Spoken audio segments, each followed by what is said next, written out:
Saudi আরবে বাংলাদেশি কর্মী নিয়োগে দেশটির সঙ্গে বাংলাদেশের দ্বিপাক্ষিক চুক্তি স্বাক্ষরিত হয়েছে।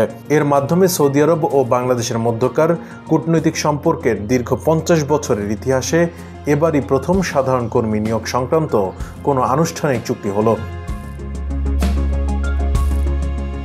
সোমবার রিয়াদে বাংলাদেশের পক্ষে প্রবাসী কল্যাণ ও বৈদেশিক কর্মসংস্থান মন্ত্রণালয়ের উপদেষ্টা ডক্টর আসিফ নজরুল এবং সৌদি আরবের পক্ষে মানব সম্পদ ও সামাজিক উন্নয়ন মন্ত্রণালয়ের মন্ত্রী ইঞ্জিনিয়ার আহমেদ বিন সুলাইমান আল রাজি চুক্তি স্বাক্ষর করেন।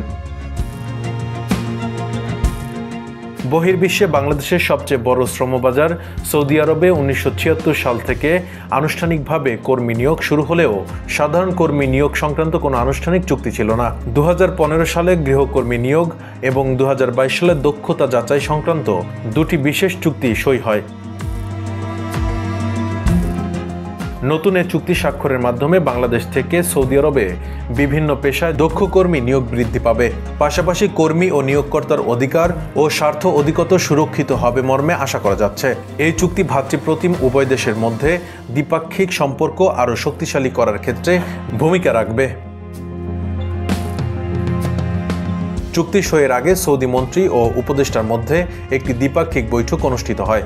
বৈঠকে উপদেষ্টা আসিফ নজরুল সৌদি আরবে নিয়োগ চুক্তি যেন সঠিক হয়, ইকামা নবায়নের দায়িত্ব যেন নিয়োগকর্তা পালন করেন, দেশে ফেরত যেতে ইচ্ছুক কর্মীরা যেন স্বল্পতম সময় এক্সিট ভিসা পান, এসব বিষয় তুলে ধরেন।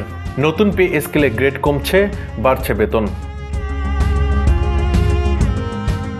সৌদি মন্ত্রী এসব বিষয়ে দ্রুত সমাধানের জন্য কার্যকরী পদক্ষেপ নিতে সংশ্লিষ্টদের নির্দেশ দেন।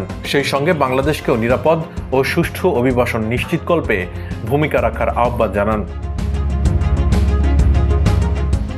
এছাড়া বৈঠকে বাংলাদেশ থেকে দক্ষ কর্মী নিয়োগ ও প্রশিক্ষণ, প্রবাসী কর্মীদের কল্যাণ ও সুরক্ষা নিশ্চিতকল্পে সহযোগিতা বৃদ্ধির বিষয়ে ফলপ্রসূ আলোচনা হয়।